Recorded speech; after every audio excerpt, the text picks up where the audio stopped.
প্রাচীনকালে হাতিদের নাক সাধারণত পশুর মতনই ছোট ছিল, কিন্তু একটি অতি কৌশলী হাতির ছানা যখন কুমিরের মুখে কাছে গেল, তখনই কিভাবে তার নাক আজকের এই লম্বা সুরে পরিণত হলো।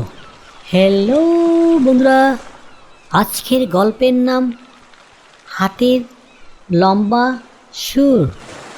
চ্যানেলটি সাবস্ক্রাইব করো, আমাদের সঙ্গেই থাকো।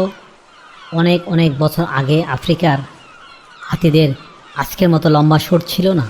তাদের নাক ছিল ছোট, তা দিয়ে তারা কেবল গন্ধ শুঁকতে পারত, কোনো জিনিস তুলতে পারত না। সেই সময় টুটু নামের এক হাতির ছানা ছিল বিষম কৌতূহলী।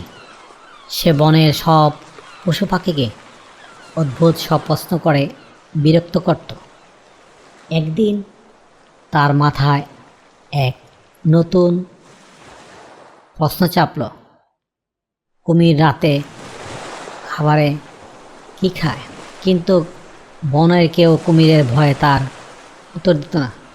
একদিন এক ধূসর পাখি টুটুর প্রশ্ন শুনে বলল, তুমি যদি সত্যি জানতে চাও কুমির কি খায়, তবে বনের শেষ মাথায়, যেখানে সবুজ চটচটে লিম্পোপো নদী আছে, সেখানে চলে যাও, নিজেই খুঁজে পাবে। কৌতূহলী টুটু আর দেরি না করে কিছু আখ আর কলা সঙ্গে নিয়ে লিম্পোপো নদীর উদ্দেশ্যে রওনা দিল। সে আগে কখনো কুমির দেখেনি, তাই কুমির দেখতে কেমন তাও সে জানতো না। নদীর পাড়ে পৌঁছে টুটু একটি বিশাল কাদার ডিবির মতো জিনিস দেখতে পেল। আসলে ওটা ছিল লিম্পোপো নদীর এক বিশাল ধূর্ত কুমির।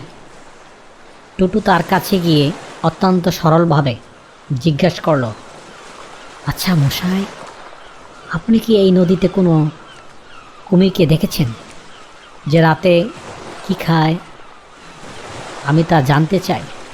কুমিরটি তার ধারালো চোখ টিপ টিপ করে মনে মনে হাসল এবং ভাবল, আজ রাতের খাবারই তো নিজেই আমার কাছে হেঁটে চলে এসেছে।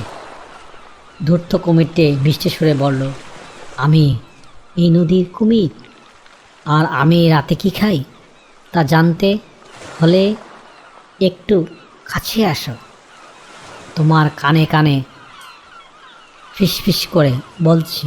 টুটু যেই না তার ছোট নাকটা কুমিরের মুখের কাছে নিয়ে গেল, অমনি কুমিরটি টপ করে তার ধারালো দাঁত দিয়ে টুটুর ছোট নাককে কামড়ে ধরল। কুমিরটি টেনে তাকে জলের ভিতরে নিয়ে যেতে চাইল আর বলল, আজ রাতে আমি খাবারের এই কচি হাতিটি খেতে চাই। ওদিকে যন্ত্রণায় চিৎকার করে টুটু নদীর পাড়ের এক শক্ত গাছের গুড়ি দুই পা দিয়ে চেপে ধরল। সে পেছনের দিকে প্রাণ জোরে টানতে লাগলো আর বলতে লাগলো, ও ও আমাকে ছাড়ো। আর ওদিকে কুমিরটিও জলের নিচে তাকে জোরে টানতে লাগলো। দুই পক্ষের এই তীব্র টানাটানির ফলে টুটুর সেই ছোট্ট নাকটা আস্তে আস্তে রাবারের মতো লম্বা হতে শুরু করলো। টানাটানি যতই বাড়ছিল, নাকটা ঠিক ততই লম্বা হচ্ছিল। টানতে টানতে একসময় কুমিরটি ক্লান্ত হয়ে কামড় ছেড়ে দিল এবং টুটু ধপাস করে নদীর পাড়ের দিকে গিয়ে পড়ল। টুটু উঠে বসে দেখল তার নাক আর আগের মতো ছোট নেই, তা লম্বা হয় একেবারে মাটির কাছাকাছি ঝুলে পড়েছে। সে প্রথমে খুব কেঁদেছিল এবং কাদা দিয়ে নাকটা ঠান্ডা করার চেষ্টা করছিল, কিন্তু কিছুক্ষণ পর সে দেখল এই লম্বা নাক বা সুর দিয়ে সে সহজেই গাছের উঁচু ডাল থেকে কচি পাতা খেতে পারছে, আবার নদী থেকে জল তুলে নিজের গায়ে ঝর্ণার মতো ছিটিয়ে স্নান করতে পারছে।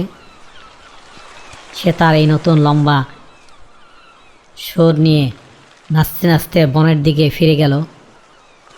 তখন থেকেই আফ্রিকার সব হাতির নাক বা সুর এমন লম্বা হতে শুরু করলো।